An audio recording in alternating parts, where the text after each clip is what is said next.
pessoal vai me matar que eu não liguei a gravação.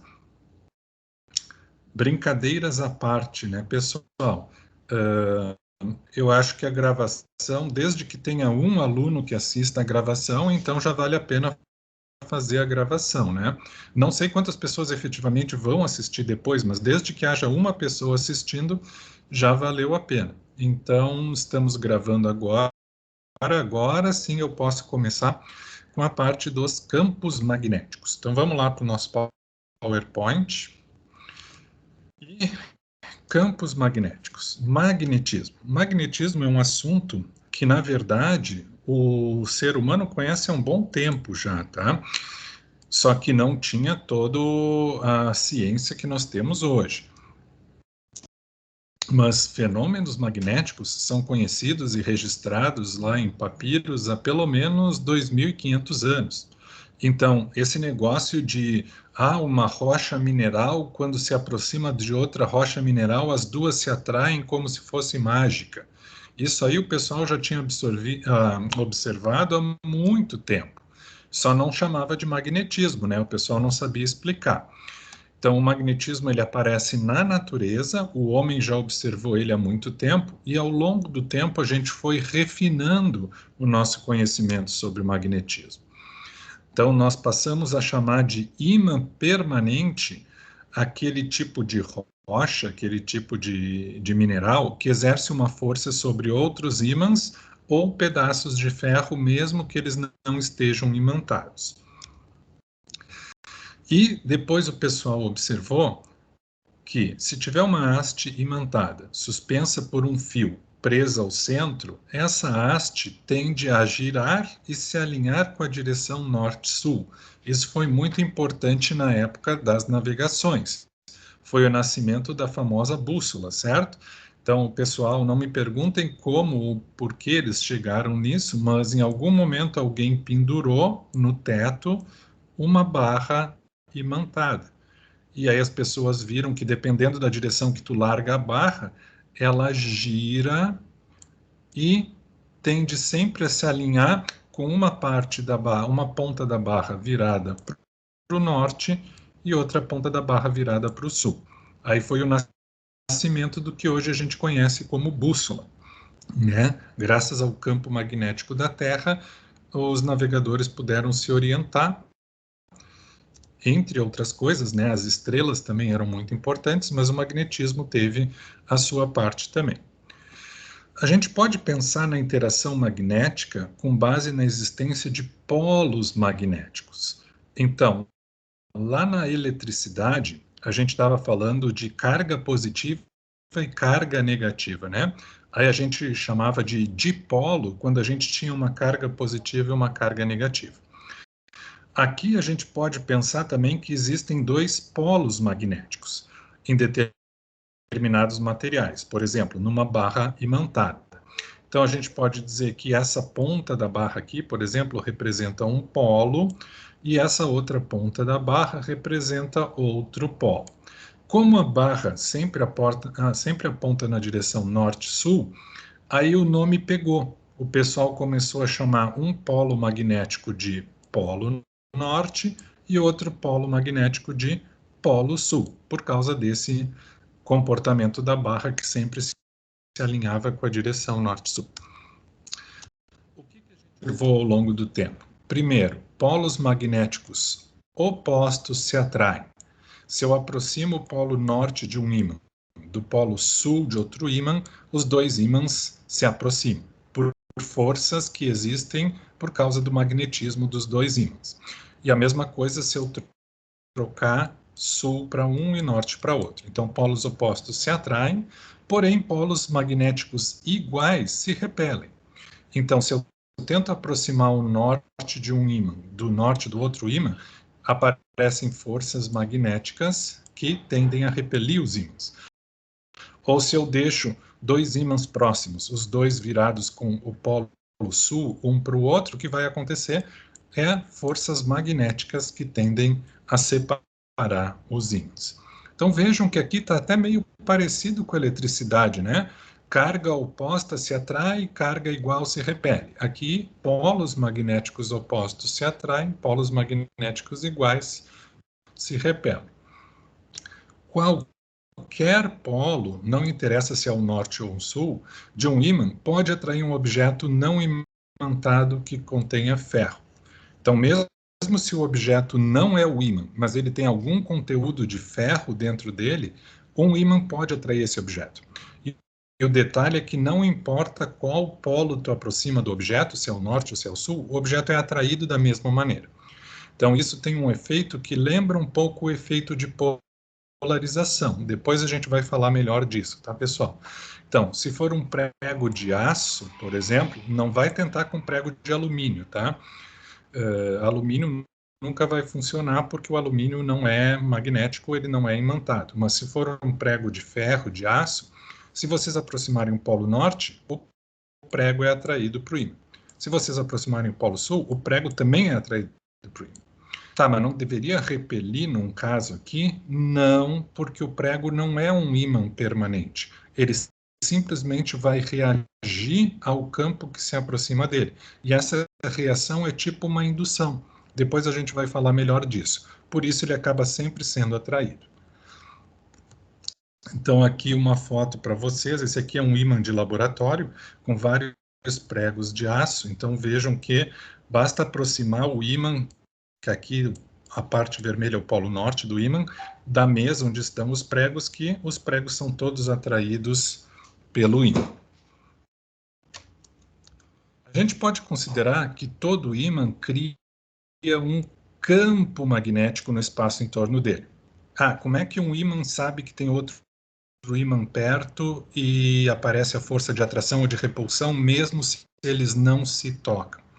Bom, a gente diz que todo ímã cria um campo magnético, não é a mesma coisa que campo elétrico, tá, pessoal? É um outro campo diferente. Um campo magnético no espaço em torno dele, e as interações magnéticas se dão através dos campos magnéticos. Qual é o campo mais famoso, digamos assim? O campo magnético da Terra. O nosso planeta tem um campo magnético.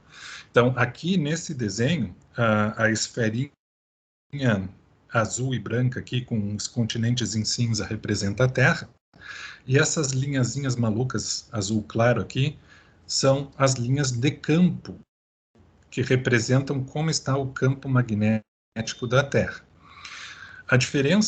Existe uma diferença aqui, ó, pessoal. Vejam uma coisa, o polo norte geográfico fica lá no Ártico, né? E o polo sul geográfico fica aqui mais pertinho na Antártida. Então, aqui é o sul geográfico e lá é o norte geográfico. Primeira coisa que vocês têm que ter em mente é o seguinte: o polo norte geográfico, na verdade, é o polo sul magnético. E o polo sul geográfico, na verdade, é o norte magnético. Tá, mas por que isso? Por que o norte magnético não é o norte geográfico também? Não é por um simples motivo. Se o polo norte da barra metálica é atraída para o Ártico, então no Ártico tem que ser o polo sul do campo magnético, porque quem atrai o polo norte da haste é o sul do campo magnético. Lembra que polos opostos se atraem, certo?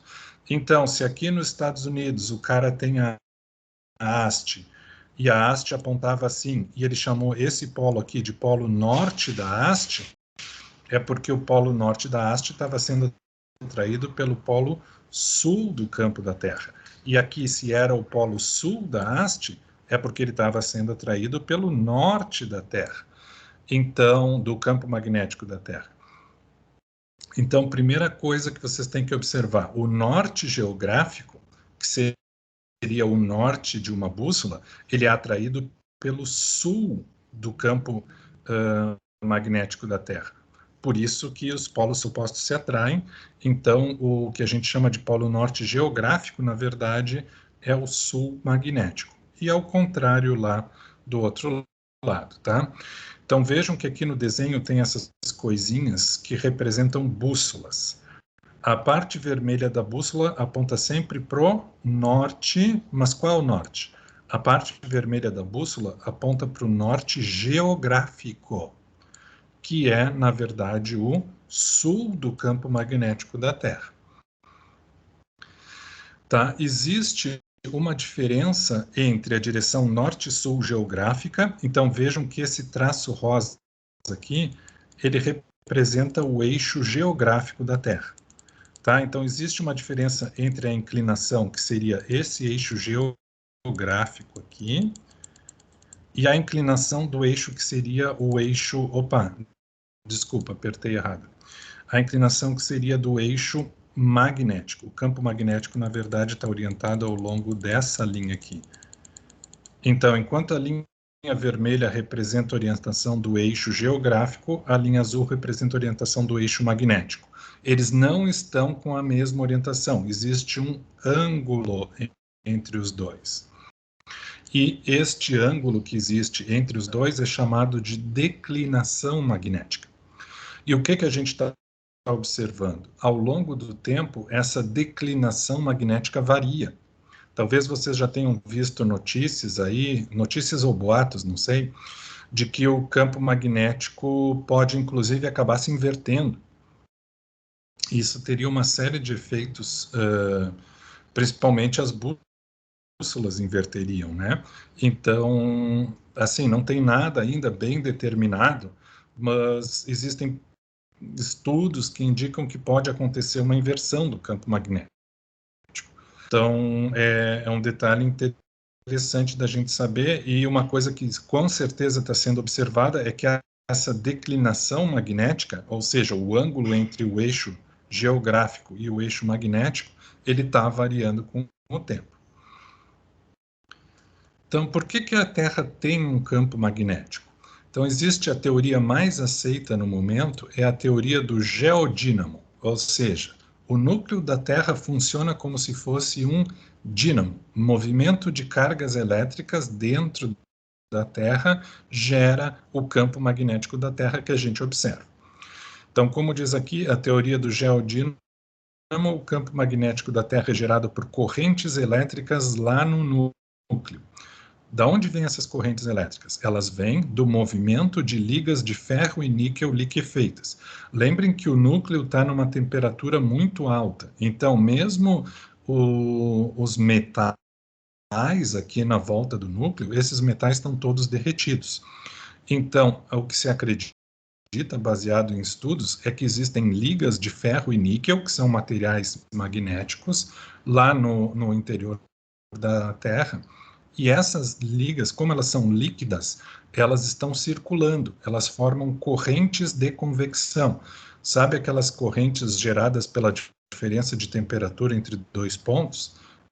Então, correntes de convecção. Aqui o núcleo é mais quente, mais afastado do núcleo é mais frio, isso gera correntes de convecção, onde essas ligas de metal líquido circulam nessa região, e essa circulação dessas ligas metálicas gera, então, o campo magnético da Terra que a gente observa. Então, a gente acredita que ele vem do núcleo da Terra. Quem quiser mais informações sobre isso, pessoal, dá uma olhadinha lá em Teoria do Geodínamo. Dá uma pesquisada na internet que tem mais coisa, tá? Como sempre, né, tinha que ter uma desgraça para vir para o Brasil. Então, existe uma coisa chamada anomalia do Atlântico Sul. E tá, adivinha na cabeça de quem? Pois é, né, pegando bem o Rio Grande do Sul aqui. O que é a anomalia do Atlântico Sul? É uma região onde o campo magnético da Terra é bem menos intenso. Como se fosse quase um buraco no campo magnético, como se fosse uma depressão no campo magnético. Então, nesse desenho aqui, vejam a escala aqui embaixo, tá? O rosa representa campos fortes, o amarelo representa campos fortes para médios e o azul representa campos fracos. Então, vejam bem na cabeça de quem está o buraco no campo magnético. Qual é o problema disso? Um problema é que justamente é o campo magnético da Terra que nos protege de partículas carregadas que vêm do espaço. Então, a proteção aqui em cima da nossa cabeça, ela é mais fraca que a proteção no resto do planeta. Inclusive, muitos satélites acabaram morrendo, entre aspas, saindo completamente de operação, justamente quando eles passaram por essa região aqui, devido às partículas de alta energia vindas do espaço.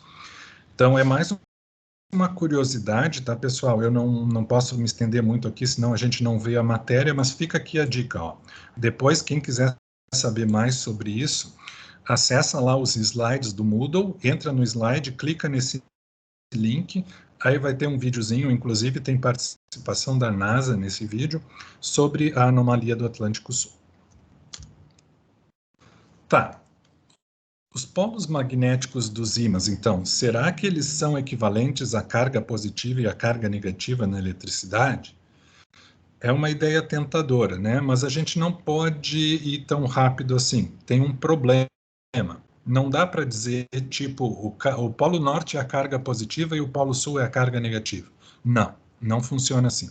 Por que que não funciona assim? Na eletricidade, nós sabemos que nós podemos isolar uma carga positiva, por exemplo.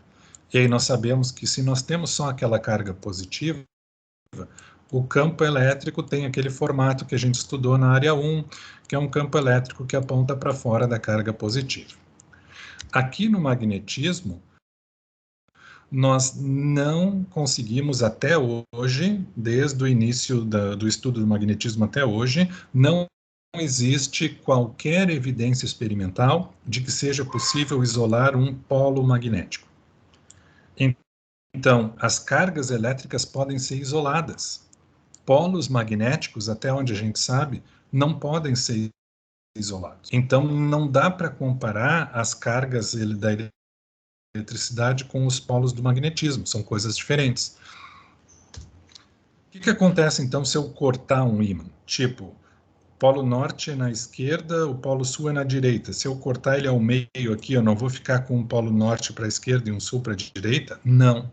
Se tu quebra um ímã em duas partes, tu tem dois ímãs, os dois com polo norte e sul. E se tu quebra eles de novo, tu vai ter 4 ímãs, os dois com polo norte e polo sul. Ou seja, tu não separa o norte do sul.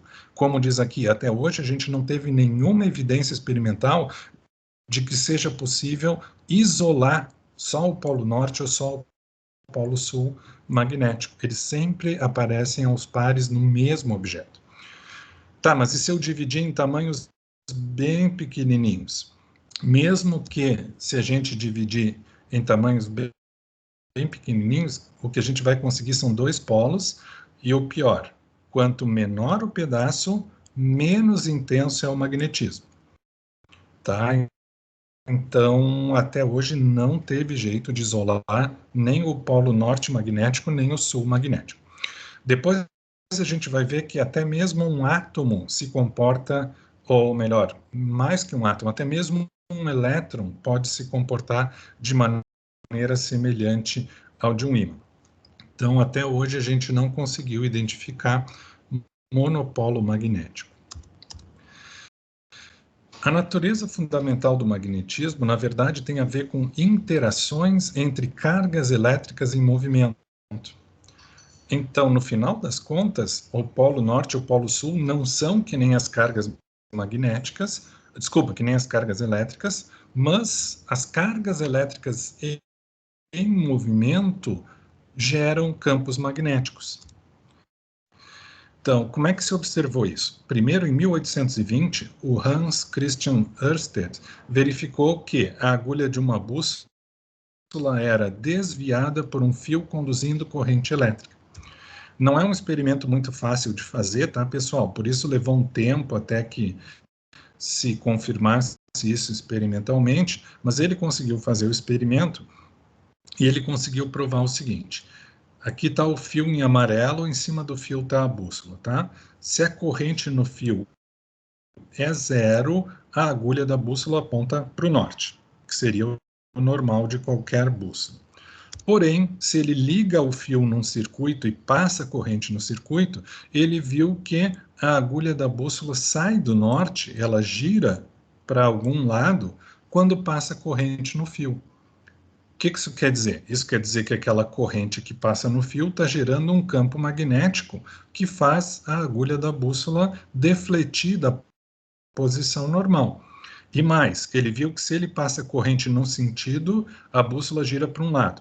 Se ele passa corrente no sentido oposto, aí a bússola gira para o lado oposto. Se são os mesmos valores de corrente, o ângulo de giro é o mesmo. Muda o sentido da corrente, muda o sentido de giro da bússola. Então, foi aí que o pessoal começou a ver que, na verdade, o magnetismo tem a ver também com carga elétrica em movimento. Depois, o Michael Faraday observou que o movimento de um ímã nas vizinhanças de uma espira condutora pode produzir corrente elétrica na espira. E aí depois nós vamos estudar a lei de indução de Faraday, tá?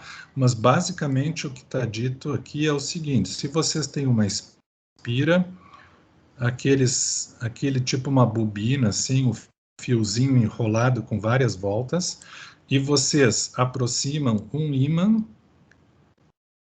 dessa bobina, durante a aproximação ou o afastamento do ímã da bobina, se essa bobina tiver num circuito fechado, surge uma corrente na bobina. Ah, mas como é que sabe que essa corrente da bobina não é da fonte? Porque não tem nenhuma fonte no circuito. É simplesmente um fio que liga uma ponta da bobina à outra com um amperímetro aqui no meio para marcar a corrente. Se o ímã não se mexe, não tem corrente nenhuma no amperímetro. Quando o ímã se aproxima ou se afasta da bobina, surge uma corrente elétrica circulando aqui, mesmo sem nenhuma fonte de fém. Então, o Faraday foi o primeiro que demonstrou com base sólida esse efeito, e depois nós vamos estudar isso na lei da indução de Faraday. O que eu estou chamando a atenção aqui no momento é que o movimento de um ímã nas vizinhanças de uma espira condutora pode produzir corrente elétrica na espira, mesmo sem a presença de nenhuma fonte de fém. Hoje, a gente sabe que no interior de um corpo imantado há um movimento coordenado de alguns elétrons dos átomos. Num corpo não imantado, os elétrons se movem sem coordenação. Então, até mesmo o campo magnético do ímã, que a gente pensa assim, ah, tá, isso aqui é uma propriedade lá do metal. Na verdade, isso tem a ver com o movimento dos elétrons dentro daquele metal. Por isso que quando a gente corta o metal ao meio, a gente não fica com dois polos diferentes. Porque quem está gerando, na verdade, o magnetismo é o movimento coordenado de alguns elétrons. Depois nós vamos estudar isso com mais detalhe. Vamos voltar para o campo magnético aqui. Então, falando do campo magnético, ele é uma grandeza vetorial associada a cada ponto do espaço. Ao redor de um corpo imantado ou de um fio onde passa corrente, por exemplo, aparece um campo magnético no espaço. Esse campo magnético é representado pelo símbolo letra B com vetorzinho em cima. Em cada ponto do espaço, a direção do campo magnético é dada pela direção da agulha da bússola. E o sentido é o sentido apontando para o norte da agulha. Então, por exemplo, aqui, no caso do campo magnético da Terra, se eu quero saber qual é a direção e sentido do campo magnético da Terra, eu pego uma bússola. Cada ponto do espaço, a direção do campo é dada pela direção que a agulha se alinha, e o sentido é com o norte.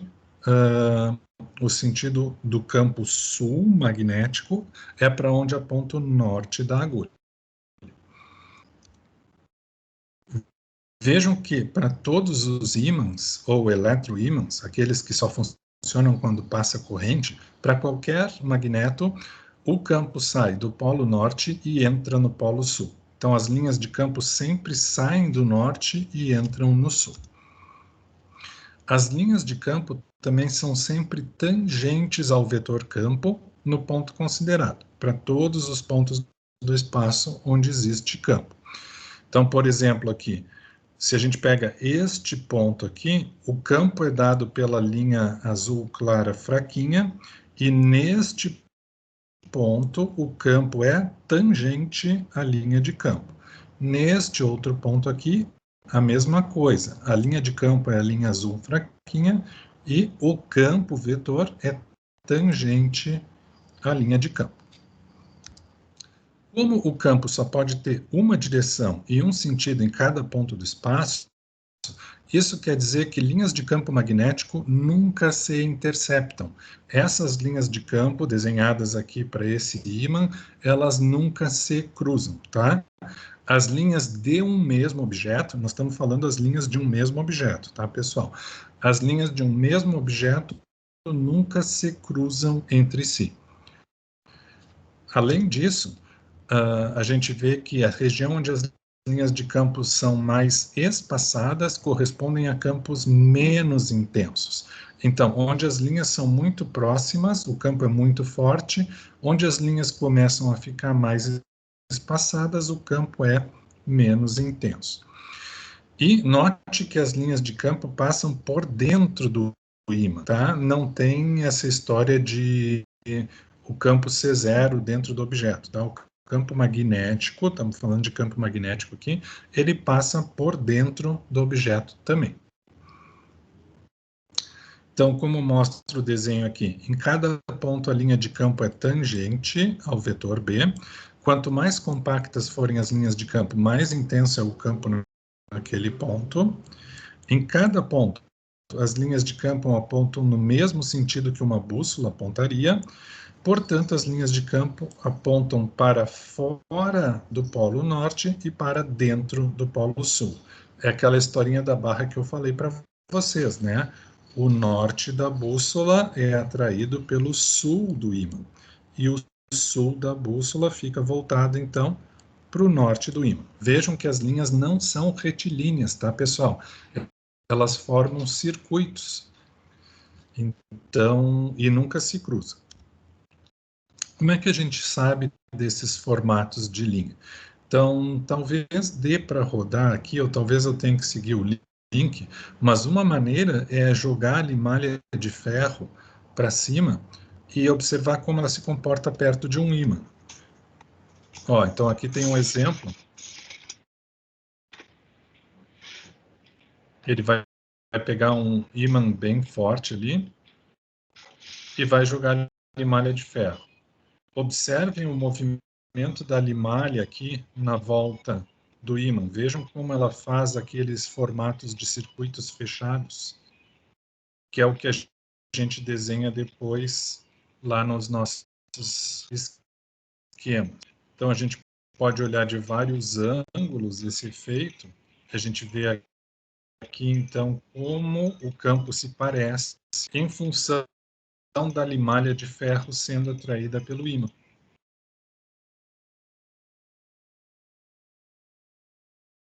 Claro que tem muito mais estudo além disso, né, pessoal? Esse aqui é só um método para visualizar como a limalha de ferro se comporta e como são as linhas de campo.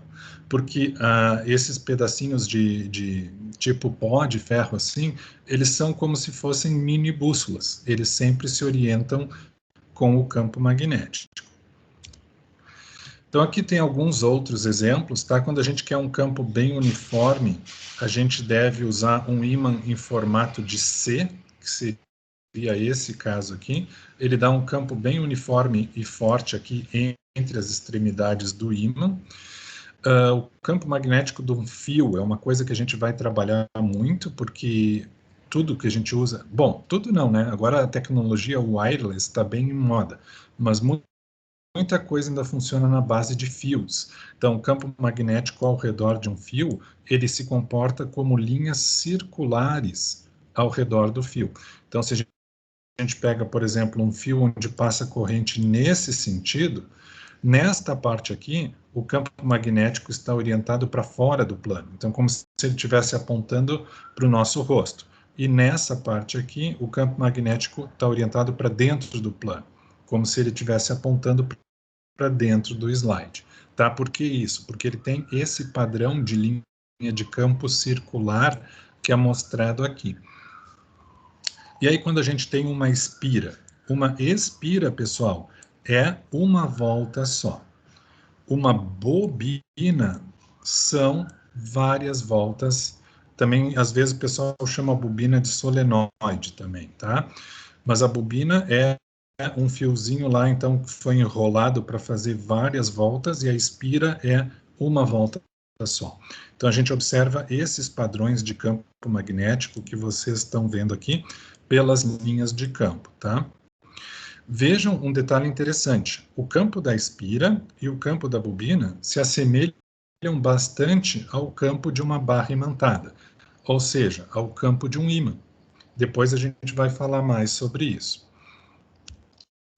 Então, aqui, as linhas de campo magnético sempre são caminhos fechados, tá? Ao contrário das linhas de campo elétrico, que nunca são caminhos fechados. Aqui eu acho que tem outro videozinho, ó. Nesse aqui, no caso, tem limalha de ferro ali numa solução gelatinosa, e aí ele coloca o ímã. Vejam que a limalha de ferro aqui se acumula, então, formando aqueles padrões de campo. Vejam que ela faz um padrão de campo no norte e no sul, que são os extremos do ímã ali. E ela dá a entender a formação de linhas de campo aqui, que tem o desenho aquele que a gente mostrou há uns 2 slides atrás, para o campo de uma barra imantada. Certo, agora que a gente falou do campo, a gente tem que falar um pouquinho do fluxo magnético.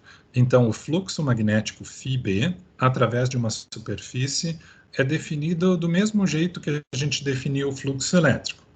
O fluxo magnético tem a ver com o número de linhas de campo magnético que atravessa uma dada superfície. Então, aqui, por exemplo, nesse desenho, esta aqui é a superfície e este recortezinho da superfície eu vou chamar de elemento dA da superfície. Então, o fluxo magnético tem a ver com B, que é o campo magnético atravessando a superfície, e com dA, que é o elemento de superfície que eu estou considerando. Quem é B ali? É o vetor campo magnético, e quem é o dA? É um vetor elemento de área. Lembrem, é o mesmo dA que a gente usava lá na lei de Gauss, tá, pessoal? É um vetor elemento de área, e esse vetor é sempre perpendicular à superfície naquele ponto. Quem seria o ângulo θ? O ângulo θ definido aqui é o menor ângulo entre os vetores B e dA. No caso do desenho aqui, é este ângulo. O dA é esse vetor preto aqui, o vetor B é esse vetor azul, e o θ é o menor ângulo entre os dois. Se a gente usa essa nomenclatura, onde B é o vetor campo magnético, dA é o vetor elemento de área e θ é o menor ângulo entre os dois, a gente pode dizer que existe uma componente B perpendicular. O que seria a componente B perpendicular? É o produto do módulo do campo pelo cosseno do ângulo. Por que essa componente B perpendicular é importante? Porque ela é a componente do campo perpendicular à superfície. Logo, ela é o componente do campo que está na mesma direção e sentido do dA. Não necessariamente no mesmo sentido, tá, pessoal? Mas pelo menos na mesma direção do dA. Então, a gente poderia representar também como um produto entre B perpendicular e dA. O fluxo magnético através de cada elemento de área dA é definido assim. O pequeno fluxo magnético gerado por um pequeno elemento é a componente perpendicular do campo que atravessa aquele elemento vezes o dA do elemento. Então, se a gente lembra que o B perpendicular, na verdade, é B dA cosseno θ, é B cosseno θ, fica B dA cosseno θ. E aí o fluxo magnético total através da superfície é a integral de cada componente infinitesimal do fluxo, ou seja, o φ de B é a integral sobre todos os dφB. E aí isso nos leva a essa equação aqui. Essa equação define o quê? O fluxo magnético através de uma superfície. Então, o fluxo magnético através de uma superfície é dado pela integral de B escalar dA. Notem que é muito parecido com o campo elétrico, né, pessoal? O fluxo elétrico era a integral de EdA. Aqui o fluxo magnético é integral de BdA. Qual é a unidade disso? O campo magnético tem unidade de Tesla, no SI. E o dA, como ele é um elemento de área, ele tem unidade de metro quadrado. Então, a unidade de fluxo magnético é o Tesla vezes metro quadrado. Tesla vezes metro quadrado ganha o nome especial de Weber. Então, a unidade de fluxo magnético, geralmente a gente representa por WB, que quer dizer Weber. Qual a relação dele com outras unidades do SI? 1 Weber é igual a 1 Tesla vezes 1 metro quadrado. Se a gente tiver uma superfície plana e um campo uniforme, aí fica fácil de resolver. Por quê? A integral, na verdade, o B vai cair fora da integral, porque ele é constante. Vai ficar só a integral de dA. A integral de dA é a própria área. Como a superfície é plana, o ângulo entre B e dA é sempre o mesmo, então o produto escalar vai ficar simplesmente a multiplicação de B vezes dA. Então, nessa simplificação do fluxo magnético, quando a superfície é plana e o campo é uniforme, a gente tem simplesmente B dA, a integral de dA, que na verdade é a área, né, vezes o cosseno de θ. Que a gente também poderia escrever assim: para uma superfície plana e um campo uniforme, o fluxo magnético é B perpendicular vezes a área. Então, aqui, representando melhor, este aqui seria o campo uniforme, vejam o mesmo espaçamento entre as linhas. Essa aqui seria a superfície. O B perpendicular é quem? É a componente do B na mesma direção do dA. Lembrem que o dA é sempre perpendicular à superfície. Portanto, eu poderia... Aqui não está desenhado o dA, vamos desenhar aqui. O dA é o vetor perpendicular à superfície. Então, seria um vetor de um elemento de área. Digamos que eu peguei esse elemento de área aqui. Para esse elemento de área aqui, o dA tem a mesma direção dos outros dAs, né, sempre perpendicular.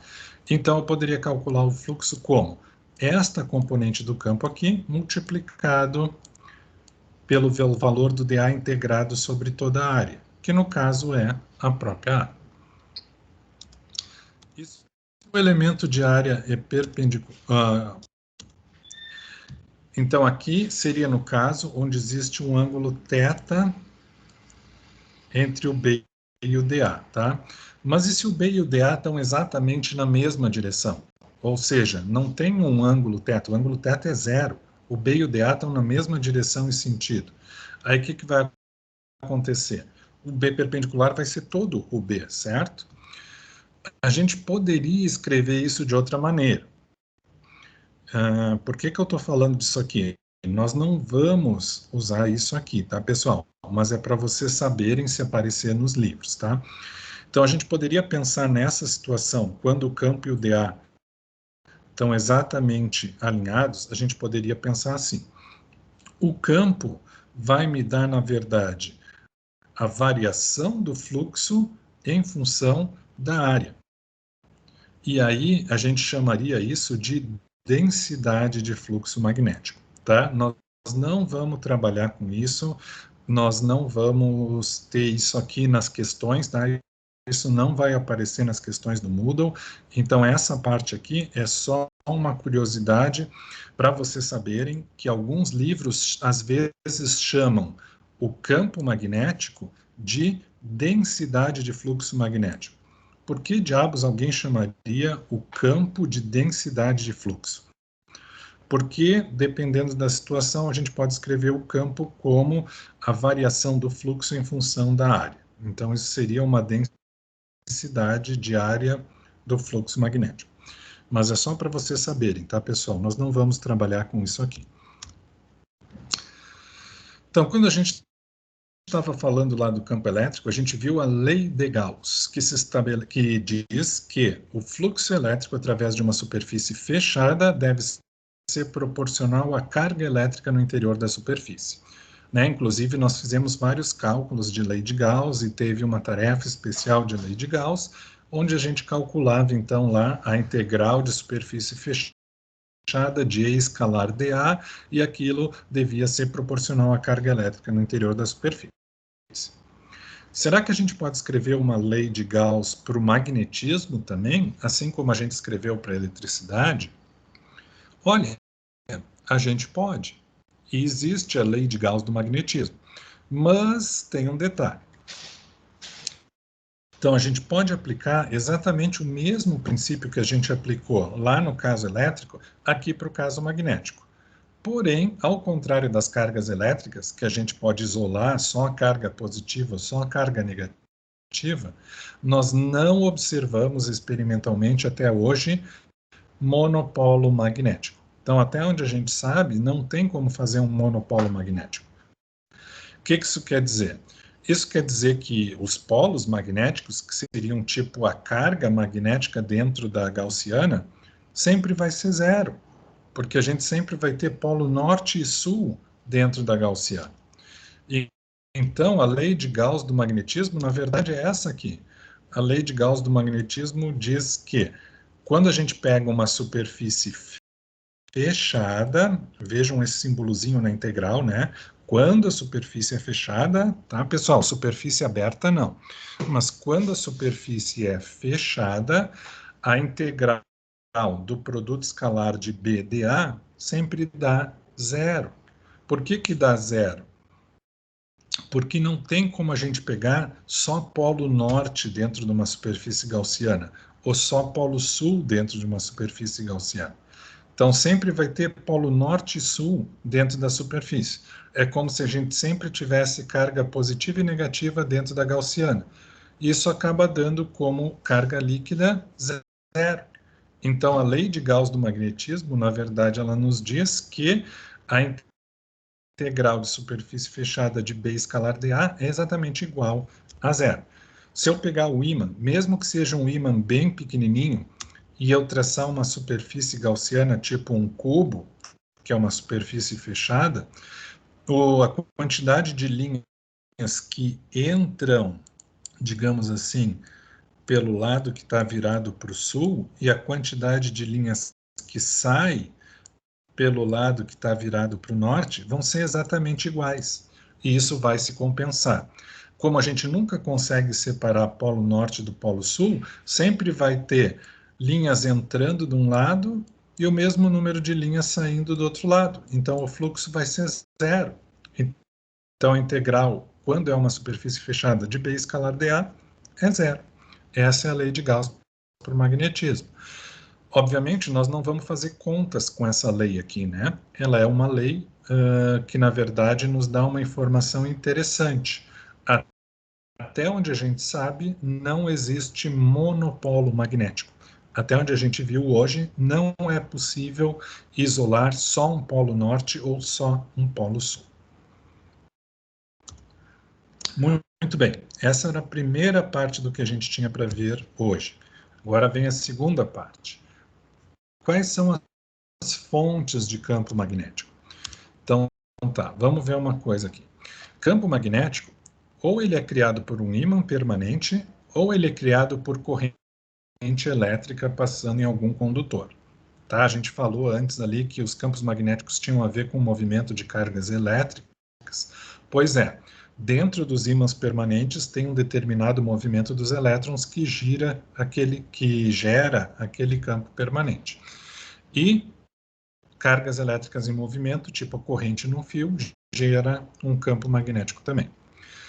As cargas que se movem no interior de um átomo reagem a campos magnéticos. E mesmo as cargas no interior do átomo podem agir como fontes de campo magnético.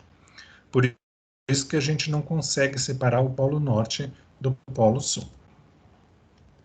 Então vamos ver o caso mais básico. Como é o campo magnético gerado por uma carga em movimento? Então vamos considerar uma partícula de carga Q que se move com uma velocidade v constante. Assim como acontece para o campo elétrico E, gerado por uma partícula carregada, o campo magnético B, gerado por uma partícula, é proporcional ao módulo da carga da partícula e é proporcional ao inverso do quadrado da distância entre a partícula e o ponto que a gente quer calcular o campo. Então, lembra lá do campo gerado, campo elétrico, E igual a 1 sobre 4πε0 vezes Q sobre R ao quadrado, certo? Era o campo elétrico. O que a gente está dizendo aqui é que o campo magnético, ele também tem alguma relação, ele tem alguma proporcionalidade que é diretamente proporcional ao módulo da carga e inversamente proporcional à distância ao quadrado. Então, nisso, o campo elétrico e o campo magnético são parecidos. Mas a direção do campo magnético não é nada parecida com a direção do campo elétrico. Tá, pessoal? Quando vem para direção e sentido, os campos magnético e elétrico são bem diferentes. Então, a experiência mostra que o vetor campo magnético gerado por uma carga elétrica em movimento é dado por campo magnético igual μ0 sobre 4π vezes Q, que é a carga, V, que é a velocidade da carga, vetorial, R. Lembra do R chapéu? Estava com saudade dele já, né? Ele não aparecia desde o campo elétrico lá. Pois é. É o versor, posição, ou o vetor unitário na direção que liga a carga ao ponto. É o mesmo R chapéu que a gente usou no campo elétrico, tá, pessoal? Então, o campo magnético, B, é dado por μ0 sobre 4π vezes a carga com o sinal, tá? Se for uma carga negativa, põe menos aqui, se for positiva, põe mais. Carga vezes o produto vetorial da velocidade pelo versor unitário, dividido pela distância ao quadrado. Quem é esse μ0 que aparece aí nessa equação? Esse μ0 é chamado de permeabilidade magnética do vácuo. Também é chamado de constante magnética, tá? Mas eu acho que permeabilidade magnética do vácuo é mais interessante. Por que permeabilidade magnética? Porque ele tem a ver com a resistência que o vácuo oferece à propagação de uma onda magnética. Então, lembra daquele E0 que a gente usava lá no campo elétrico? Não é E0, né? Epsilon zero. O epsilon zero tinha a ver com a permissividade, ou seja, quanto o vácuo permite que o campo elétrico se propague por ele. O μ0 tem a ver com quanto o vácuo permite que um campo magnético se propague por ele. Então, o μ0 é chamado de permeabilidade magnética do vácuo e ele tem um valor bem conhecido. O valor do μ0 é 4π vezes 10 na menos 7. Então, a gente pode escrever com 2 unidades e o valor é o mesmo, tá, pessoal? 4π vezes 10 na menos 7, Tesla vezes metro por ampere, ou 4π vezes 10 na menos 7, Newton vezes segundo ao quadrado, dividido por Coulomb ao quadrado. Dependendo de com qual equação nós estamos trabalhando, pode ser mais conveniente essa unidade ou aquela unidade lá. Para essa equação que nós temos aqui em cima, é mais conveniente usar a unidade Tesla vezes metro por ampere ao quadrado. Então, esse aí é o μ0, permeabilidade magnética do vácuo. É uma constante bem conhecida. Relembrando aqui, o R chapéu é o vetor posição unitário que aponta do ponto onde está a carga para o ponto onde se vai calcular o campo. É o mesmo vetor usado na área 1 para calcular um campo elétrico. Então, digamos que nós temos aqui uma carga positiva se movendo com velocidade v. Qual é o campo magnético, não é elétrico, magnético gerado por essa carga aqui nesse ponto P? Então, o vetor distância R sem chapéu seria o vetor que sai da carga e vai até o ponto. Esse seria o vetor distância que vai da carga ao ponto P. O R chapéu é o unitário na direção do vetor distância. Então, o R chapéu é um vetor que está na mesma direção do vetor distância, só que ele tem módulo 1. E esse R chapéu aponta sempre da carga para o ponto onde se quer calcular o campo. Só que agora é um campo magnético, não é mais um campo elétrico. Então, aqui a gente tem uma visão de como seriam as linhas de campo ao redor de uma partícula carregada que se move com velocidade v. Tá, pessoal? A velocidade v está representada em verde aqui.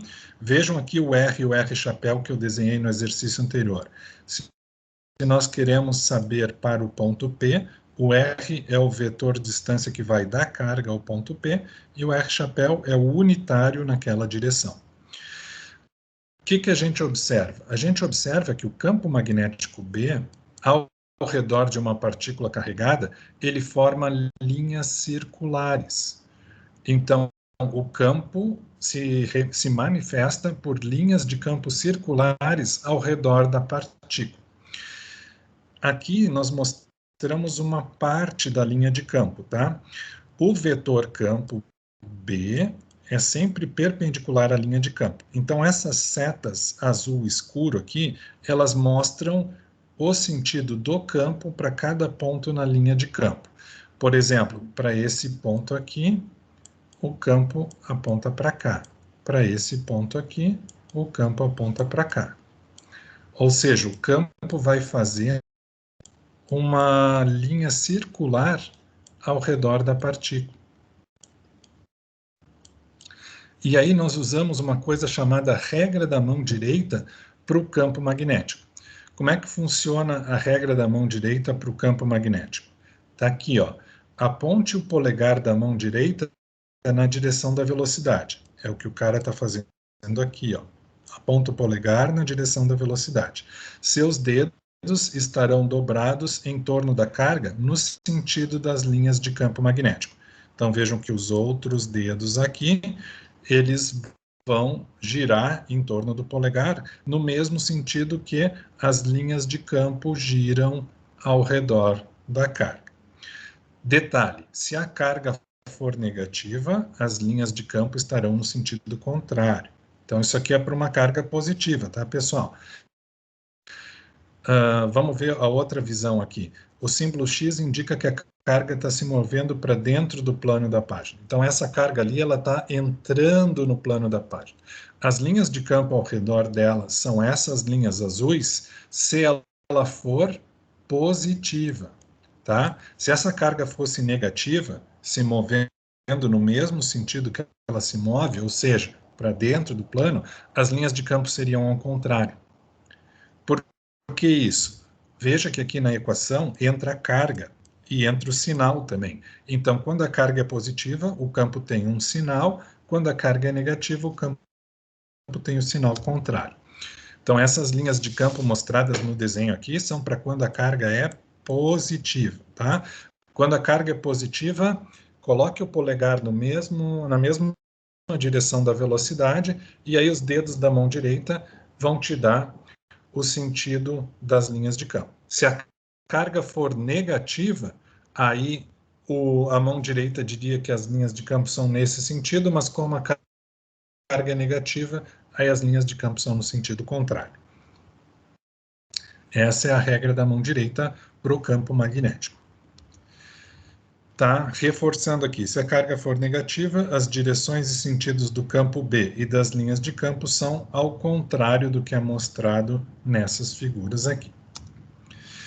E se a carga estiver acelerada? Ih, aí ferrou. Se a carga estiver acelerada, o campo magnético é bem mais complexo do que o que a gente está vendo aqui. Então, vamos deixar assim, ó. Nós não vamos estudar o caso de cargas aceleradas, tá? As cargas que geram campo magnético para nós vão estar sempre com velocidade constante, que aí é bem mais prático de calcular. Então, nós não vamos estudar campo magnético gerado por carga acelerada.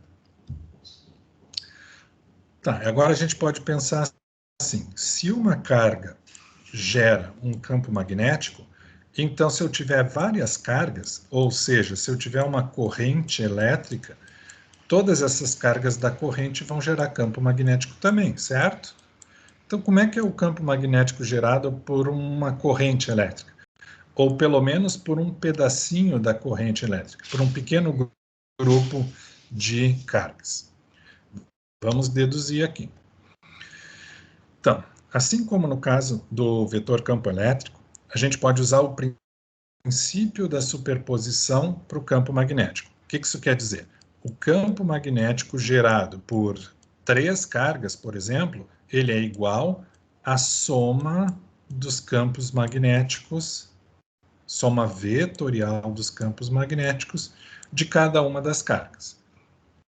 Isso é o princípio da superposição. O campo resultante é a soma dos campos gerados por cada contribuinte ali. Nós podemos adaptar o resultado da seção anterior para o caso de várias cargas se movendo. Então, na seção anterior, era uma carga só. Agora, vamos adaptar esse resultado para várias cargas, que seria uma corrente elétrica. Então, vamos começar assim. Digamos que a gente tem um fio. A gente pega um pequeno pedaço DL deste fio. Dentro desse pedaço DL aqui, vai ter algumas cargas. Então, a gente diz assim, o pequeno comprimento DL de um fio condutor corresponde a um pequeno volume A, onde A é a área transversal do fio, vezes DL, onde DL é a espessura do pedacinho que a gente pegou. Então, num pequeno comprimento DL do fio, nós temos um volume que é dado por área do fio vezes espessura do DL. Nesse volume, vão se mover N portadores por unidade de volume. Tá? Lembra do Nzinho, que a gente falou lá na densidade de corrente, a gente usou muito esse Nzinho. O que é o Nzinho? É o número de portadores de carga por unidade de volume, tá? Então, o Nzinho tem a ver com o número de portadores dividido por unidade de volume. Cada um dos portadores vai ter uma carga Q. Se cada portador tem uma carga Q, a gente pode dizer assim, a quantidade de carga se movendo nesse pedacinho DL do fio é igual à densidade de portadores vezes a carga de cada portador vezes o volume desse pedacinho de fio. Ah, mas por que densidade vezes carga vezes volume? Olha bem, a densidade é o quê? Número de cargas por volume. Se eu multiplico por A vezes DL, aí corta volume com volume e fica só número de cargas. Se eu pego o número de cargas e multiplico pela carga de cada um, eu tenho o quê? A carga total. Então, a carga total naquele pedacinho DL do fio, que eu estou chamando de DQ, porque é um pedacinho DL, é igual à densidade de portadores por volume, vezes a carga de cada portador, vezes o volume daquele pedacinho, que é a área vezes a espessura do DL. Nós podemos representar as cargas se movendo como se fosse essa única carga DQ que se move com qual é a velocidade das cargas numa corrente elétrica. A gente falou disso já, né? É a velocidade de deriva, VD. Então, a gente pode dizer assim, aquele conjunto de cargas ali no pedacinho DL é como se fosse uma única carga DQ que se move com velocidade de deriva VD. Bom, se eu considero uma única carga DQ com velocidade de deriva VD, como é que fica a equação do campo magnético? Ela vai ficar assim, μ0 sobre 4π vezes a carga. Eu estou pegando em módulo aqui, pessoal, porque eu não estou pegando o vetor, tá? Se fosse o vetor, eu teria que colocar o sinal da carga. Mas como eu quero só o módulo do campo, eu não estou colocando o sinal da carga aqui. Então, carga vezes VD seno φ sobre R ao quadrado. Não, pera, mas o que é esse VD seno φ aí? De onde veio isso? Lembra como é que era a equação para uma carga? Para uma carga, a gente tinha VD, nem era VD, era só V, vetorial, R chapéu, certo? Se eu penso em módulo, vejam que aqui está em módulo, tá? Se eu penso em módulo, qual é o módulo do resultado do produto vetorial? O módulo do resultado do produto vetorial é módulo do primeiro vezes módulo do segundo. Mas quanto é o módulo do R chapéu? É 1, ele é um vetor unitário, o módulo dele é 1, vezes o seno do ângulo entre os dois, que eu estou chamando aqui de φ. Tá? Então, esse VD seno φ, na verdade, ele é o produto vetorial VD vetorial R chapéu. Como eu estou pegando o módulo do produto vetorial é módulo do primeiro vezes módulo do segundo vezes o seno do ângulo entre os dois. Então, VD vezes 1 vezes seno φ, eu não preciso escrever o 1 na multiplicação, né, pessoal? Então, eu teria essa equação aí para o campo gerado por um pouquinho de corrente passando no... Eu também posso escrever assim. Como é que eu chamei o dq? Aí volta aqui no slide anterior. O dq era nq vezes ADL, tá? Então, se eu substituir esse dq lá na minha equação do campo, de novo por nq vezes ADL, como é que fica? Então, esse dq aqui, substituído por nq vezes ADL. Aí eu vou ficar com essa equação aqui. Então, μ0 sobre 4π vezes nq ADL vezes VD vezes seno φ. Tá, e qual é a ordem que eu vou tirar dessa bagunça aí? Olha só, lembra da famosa densidade de corrente? O produto número de portadores por unidade de volume vezes carga vezes velocidade de deriva é exatamente igual à densidade de corrente J. E quando a gente tinha corrente uniforme, a corrente era J vezes A. Então, olha só aqui na equação de cima, nós temos Q, N, VD. Isso aqui junto é igual à densidade de corrente J. E J está multiplicando quem? A. E J vezes A é justamente I. Então, na verdade, aquela equação ali pode ser escrita assim. O módulo do campo magnético de um elemento de corrente é μ0 sobre 4π vezes I, o que é I? A corrente elétrica no fio, vezes dl. O que é dl? Um elemento de comprimento do fio, vezes o seno φ sobre r ao quadrado. Então, voltando a considerar o nosso famoso vetor unitário R chapéu, como é que a gente expressa esta equação aqui, que está em módulo, para uma equação vetorial? Bom, se a gente transforma isso numa equação vetorial, a gente vai ter que usar o unitário R chapéu. Lembrem que esse unitário aponta do elemento de corrente para o ponto onde a gente quer calcular o campo magnético.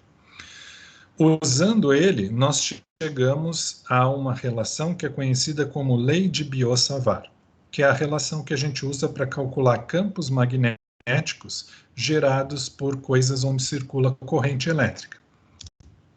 E a fórmula da lei de Biot-Savart é essa fórmula aqui.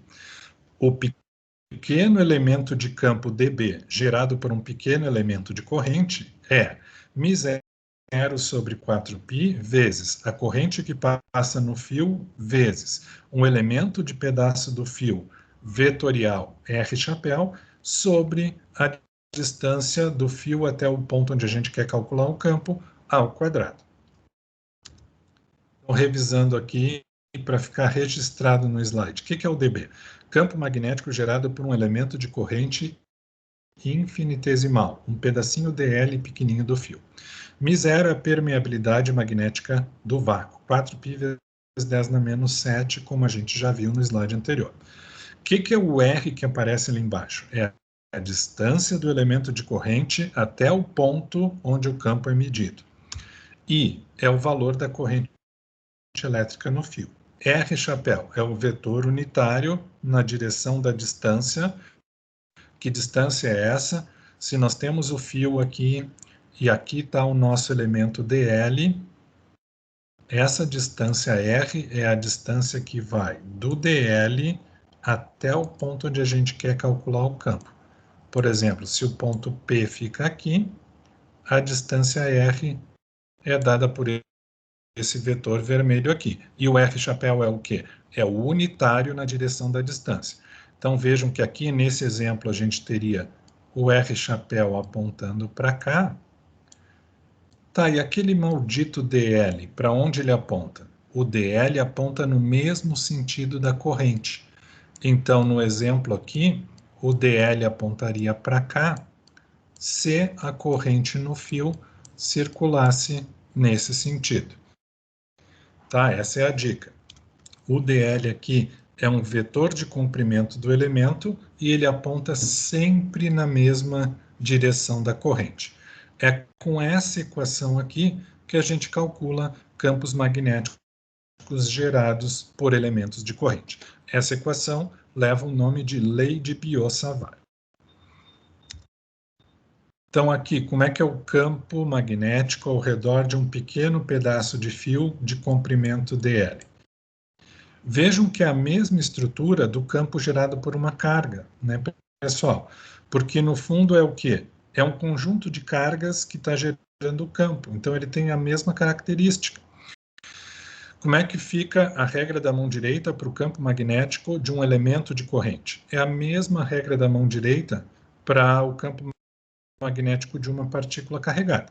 Então, aponte o polegar da mão direita na direção da corrente.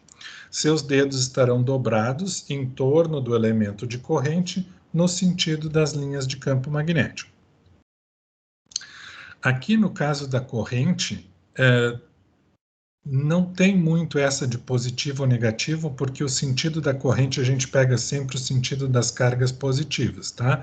Então, se a corrente passa nesse sentido, o campo faz isso. Se a corrente passa naquele sentido, o campo faz isso aqui ao redor do fio. Para calcular o campo gerado por um fio completo, de formato qualquer, ou em um circuito fechado, é necessário integrar sobre todos os DLs que compõem o circuito, tá? Vejam que aqui a gente está usando um DL, um pedacinho do fio. Se a gente quer o campo gerado por todo o fio, aí a gente tem que fazer a integral.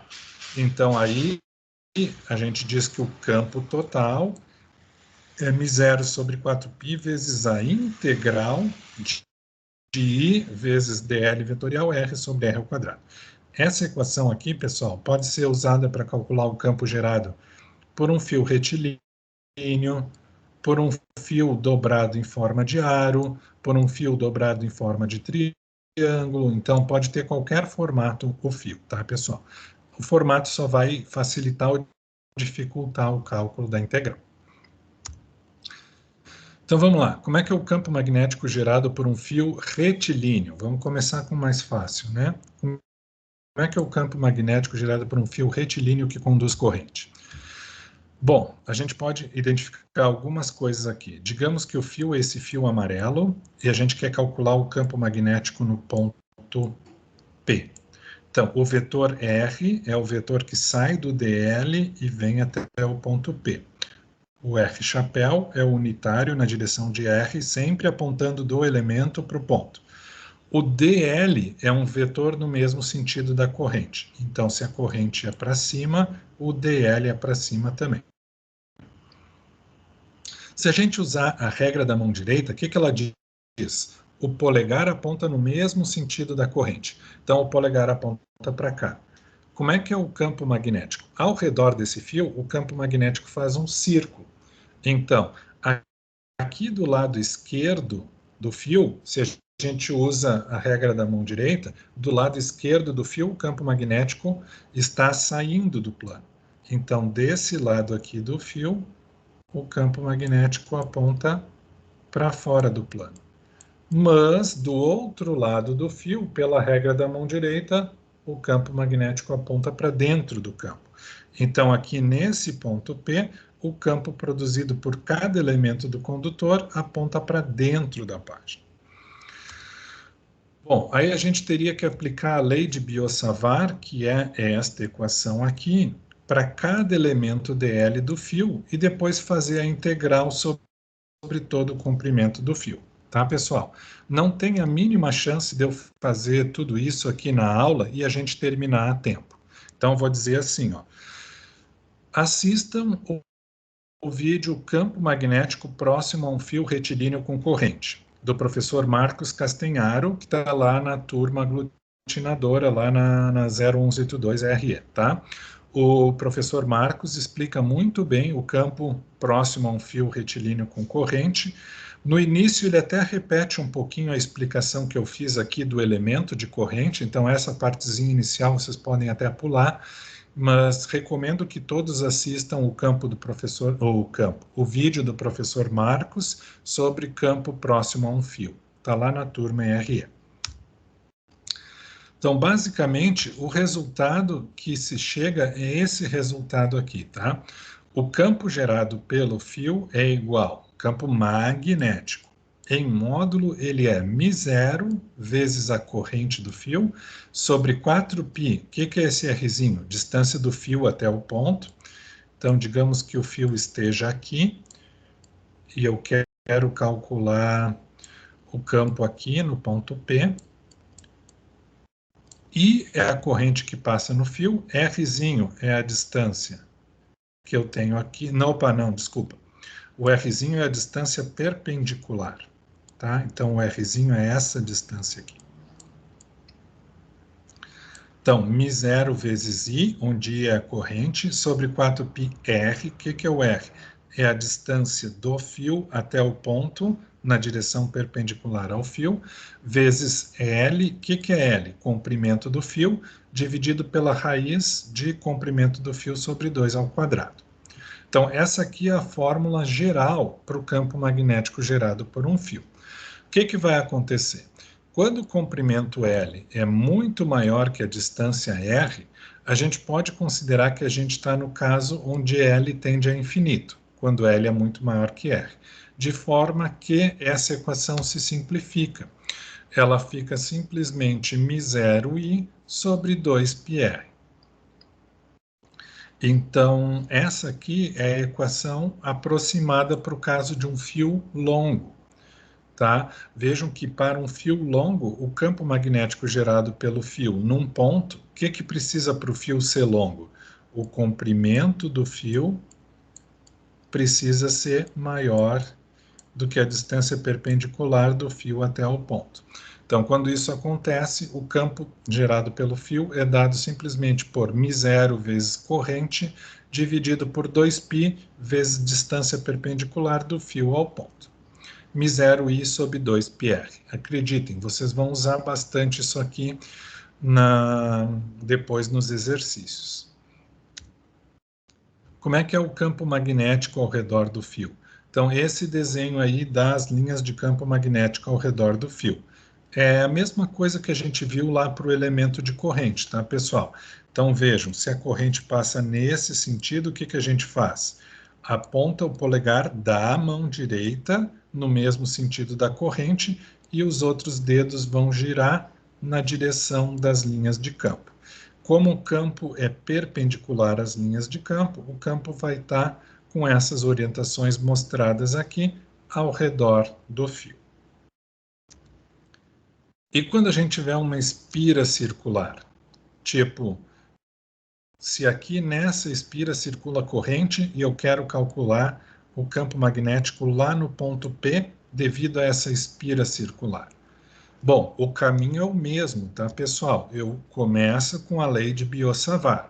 O que vai mudar agora é o detalhe da resolução, porque ao invés de eu ter um fio retilíneo, agora eu tenho um círculo, um aro, né? Então a integração vai ser diferente. Eu não vou fazer aqui esse aqui também, tá, pessoal? Porque senão ia levar mais tempo do que a gente tem. Então fica aqui a dica. Assistam o vídeo Campo B próximo a um anel com corrente. Esse vídeo é do professor Cristiano Krug, ele também está lá na turma aglutinadora, a turma FIS 0182ERE.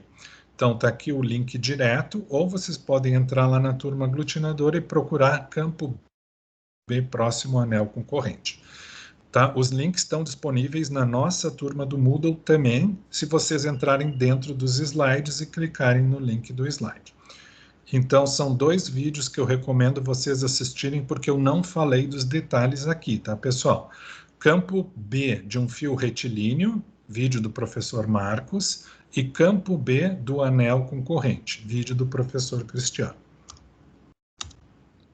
O que vocês vão ver para o anel com corrente? Vocês vão ver que o campo é um pouquinho mais complicado. Ele é dado por essa equação aqui.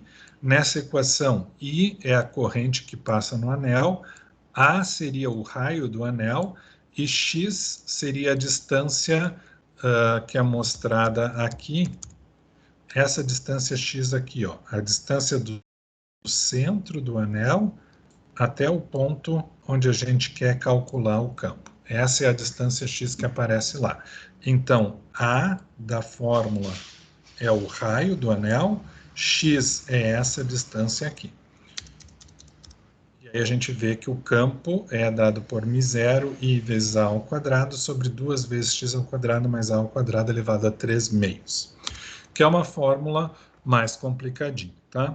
Na verdade, esse aqui é o campo magnético sobre o eixo perpendicular ao plano de uma espira conduzindo corrente. Como é que eu uso a regra da mão direita para uma espira? Tem um detalhe, tá, pessoal? Aqui a gente inverte a coisa. Então, atenção. Quando a gente tem uma espira, a gente faz assim. Coloca os dedos da mão direita na direção da corrente. Depois de colocar os dedos da mão direita na direção da corrente, o polegar aponta o sentido do campo. Então, se o campo, se a corrente percorre a espira assim, que seria este desenho aqui, com a mão direita eu acompanho o sentido da corrente. Para acompanhar o sentido da corrente, eu deixei o polegar para cima. Isso quer dizer que se a corrente circula assim na espira, o campo aponta para cima. E se a corrente circula ao contrário? Aí, para acompanhar a corrente, eu tenho que fazer assim com a mão direita. Ou seja, quando eu fizer assim, o meu polegar vai apontar para baixo. Então, quando a corrente circula no sentido que aqui seria o sentido horário, o campo aqui apontaria para baixo, tá? Sempre com a mão direita, pessoal. Essa equação de cima pode ser adaptada para o caso de uma bobina. Então, vejam, a gente fez para uma espira, que é uma volta circular só. A gente pode adaptar o resultado da espira para o caso da bobina, que tem N espiras. Tipo, a bobina com 10 voltas, N seria 10. Então, como é que a gente aproxima isso? A gente aproxima colocando aqui na equação o número N. Quando é que isso é válido? Isso é válido quando todas as espiras têm exatamente o mesmo raio e elas estão muito próximas umas das outras, de forma que a distância da bobina, a distância da ponta ao centro da bobina é aproximadamente igual à distância x. Tá? Então, aqui, por exemplo, tem uma bobina, todas as voltas com o mesmo raio e elas estejam próximas umas das outras, de forma que a distância x do centro até o ponto não seja muito diferente da distância x da ponta até o ponto. Aí a gente pode adaptar a fórmula simplesmente colocando o n, que é o número de espiras, aqui na equação. Então, esse aqui é o campo magnético sobre o eixo perpendicular ao plano de uma bobina com N espiras. Tá, mas de onde veio isso? Assiste lá o vídeo do professor Cristiano que ele explica. Então, aqui, só um detalhe, tá, pessoal? O que a gente vê é que essa componente do campo aqui, ela atinge o valor máximo exatamente no centro da bobina. Ou seja, quando a distância x é zero. Quando a distância x é zero, esta função de campo magnético aqui atinge um máximo. Qual é o máximo do campo magnético gerado pela bobina? É μ0 vezes n vezes i sobre 2 vezes a. Então, depende do número de espiras, depende da corrente que passa na bobina e depende do raio da bobina, além do μ0. Tá, pessoal? Vejam que aqui várias vezes está mostrado BX. BX. O que quer dizer BX? Quando a gente tem uma espira ou uma bobina, na verdade a gente tem várias linhas de campo, né? A gente tem uma linha de campo aqui, a gente tem outra linha de campo aqui, a gente tem outra linha de campo aqui, a gente tem umas linhazinhas que fazem uma voltinha assim. Então, quando eu estou dizendo BX, eu quero dizer que é o campo neste eixo aqui, tá? É o campo que passa exatamente pelo eixo central da bobina. Essas equações que eu estou mostrando como BX aqui são para o campo da bobina ou da espira apenas passando pelo eixo central. Eu não estou falando dessas outras linhas de campo aqui, tá? Por isso está escrito BX aqui. Não é uma equação geral para qualquer ponto. É só para pontos que estejam no eixo que atravessa a bobina perpendicular aqui, passando pelo centro. Como é que são as linhas de campo produzidas ao redor da espira? Então, aqui tem um exemplo de como são as linhas de campo, a coisa fica um pouco mais complicada, né? Aqui tem um desenho, vejam que, como o desenho que eu mostrei antes, essas linhas de campo se aproximam lá das linhas de campo de um ímã, e o que eu acabei de falar para vocês é que a gente só está pegando o campo ao longo desse eixo aqui, tá? Nós só estamos pegando o campo para esses pontos vermelhinhos aqui. Todas aquelas equações de BX são só para o campo nesse eixo aqui, sem considerar todas as outras regiões, porque ele é o mais fácil de calcular. E se ao invés da gente ter uma espira, a gente tiver uma bobina, aí o formato do campo é esse mostrado aqui.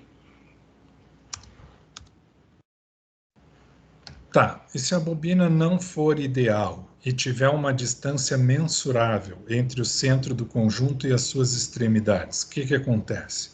Aí a fórmula complica um pouco, tá? Se a gente pega uma bobina da vida real, onde a gente não pode desprezar a distância de uma ponta até o centro, aí a coisa dá uma complicada, tá, pessoal? Digamos que L seja o comprimento da bobina. Se eu tenho uma bobina real de comprimento L, aí eu tenho que levar isso em conta. E a equação que parecia mais simples lá, fica essa equação aqui, tá? Ainda é para o campo apenas no eixo central que passa aqui bem no meio da bobina, tá? Por isso é BX. E vai ser μ0 vezes a corrente vezes o número de voltas, dividido por 2 vezes o comprimento da bobina. E aí aqui a gente vai ter uma relação entre x, o que seria o x? A distância do centro até o ponto. Então, x seria essa distância aqui. L, que é o comprimento da bobina, e R. O que é o R aqui? É o raio da bobina, tá? Então, para uma bobina real, a gente deveria trabalhar com esta equação aqui, para calcular o campo magnético. Por que eu estou mostrando isso para vocês? Porque talvez vocês precisem disso no terceiro laboratório, tá? Terceiro laboratório é sobre campos magnéticos, e talvez vocês precisem disso lá. Então, lembrem desse slide quando chegar o Lab 3 e verifiquem se vocês não precisarão usar essa equação aqui. Para terminar, todas as equações deduzidas nessa seção são válidas somente para pontos sobre o eixo perpendicular ao plano da espira ou bobina. Aquilo que eu já falei para vocês, né, pessoal? Se eu tenho aqui a espira, todos esses BX que eu mostrei aqui são só para pontos que estejam no eixo que passa bem pelo centro. Só para pontos nesse eixo X aqui. Se o ponto estiver aqui, ou aqui, ou aqui, ou aqui, esquece. Essas fórmulas não servem. Elas só servem para pontos no eixo que passa bem pelo centro da bobina, que é o caso mais fácil, que é o caso que a gente costuma trabalhar. Então, com isso, pessoal, terminamos aqui a parte de campos magnéticos.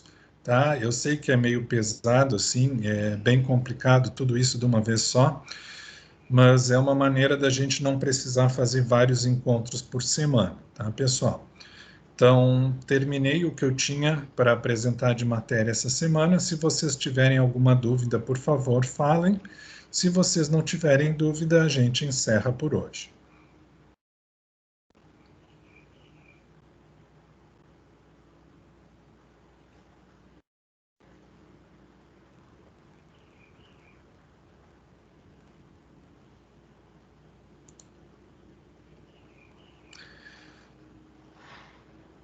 Ok, pessoal. Então, muito obrigado por terem vindo, sem dúvidas. Se alguém tiver dúvida, na quarta-feira eu vou estar por aí. Se não, já aproveito para desejar para vocês bom feriado e boa Páscoa e até a próxima.